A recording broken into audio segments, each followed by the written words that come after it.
На нашем аэродроме Уитман сделали бесплатное обучение сборке самолета. Пилоты купили реальный самолет-конструктор, а дети его собрали. This can be used for pop rivets, these kind of rivets that we're using on this. Все от заклепок до протяжки электрики. And what this does is it takes air pressure from that giant compressor. You put the rivet through this little hole in the end of there, and it pulls that little stem, that little stick. Можно сказать, это уроки труда для тех, кто любит летать.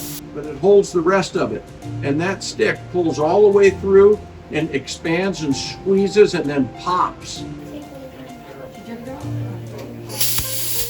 We have another perfect rivet here. Сейчас самолет уже собран и проходит проверки FAA. И скоро эти же дети будут учиться летать на том, что собрали сами. Самолет, кстати, называется Зенит Крузер 750. Многие другие возможности на моем канале.